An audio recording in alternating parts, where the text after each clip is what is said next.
Hello, movie lovers. Bob for Bob's Movie Review here, and today I'd like to review for you a movie I just watched called Prisoners of the Ghostland.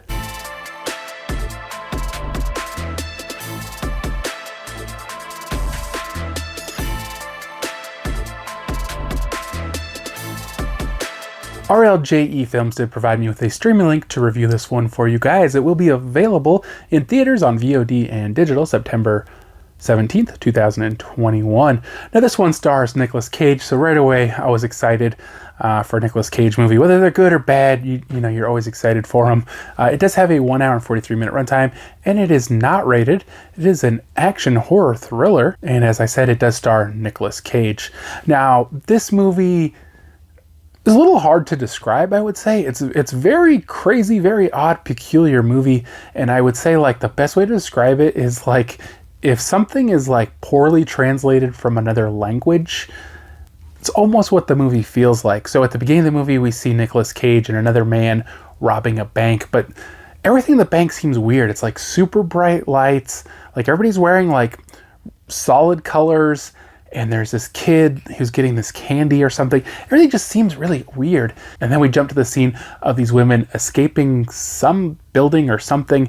It wasn't real clear. Then we go back to this guy who's saying this woman disappeared, and at first I thought he was saying it was his niece, but it was like her name, I think. And so I don't know if this was like a romantic interest or who she was to him, but he wanted to find her. She disappeared, and so they get Nicolas Cage, who I guess has been arrested. It's not real clear.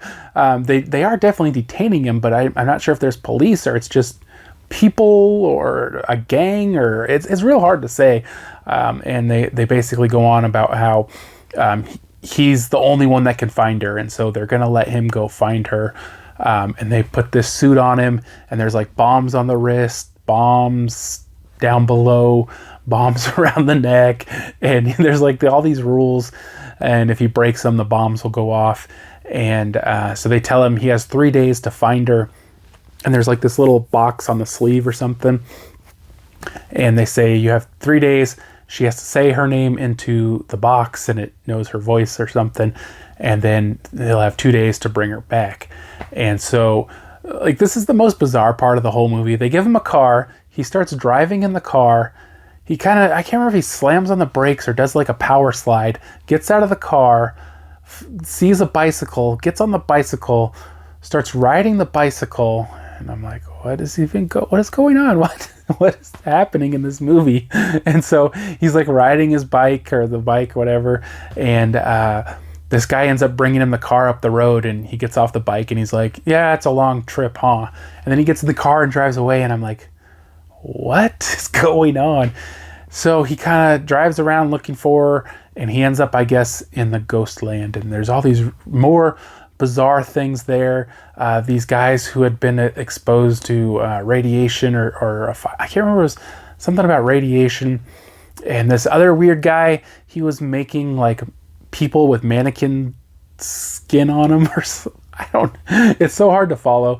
And then there's he ends up finding her, but she's like, I can't remember what they said, that she's like a prisoner of the Ghostland, and she can't talk, and she's almost catatonic, and eventually she kind of seems to snap out of it, and so he has to bring her back, but he has to figure out a way to escape the Ghostland.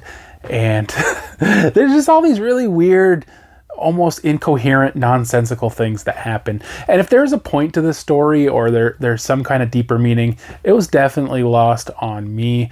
There were definitely some funny parts, and I did definitely laugh. And, you know, I liked the Nicolas Cage character, or whatever his name was in the movie. I liked his character, but the movie's just so odd, and it's just one of those, I think if it had been worse, it would almost been like cult status, but I don't think it's bad enough to get cult status. But it is definitely an odd movie, and I don't know if I'd watch it again or not. It's very strange. Maybe if I watch it again, maybe I'll get a little bit more. I don't know. I think I'm gonna give this one a 3 out of 5. It definitely was unique, so I'll give it that. And you know, it had Nicolas Cage, and it did have some laughs, but just a very bizarre story that is really, really hard to follow. I hope you guys did enjoy the video. If you haven't already, subscribe for more videos, check the show's videos, and I'll see you guys next time.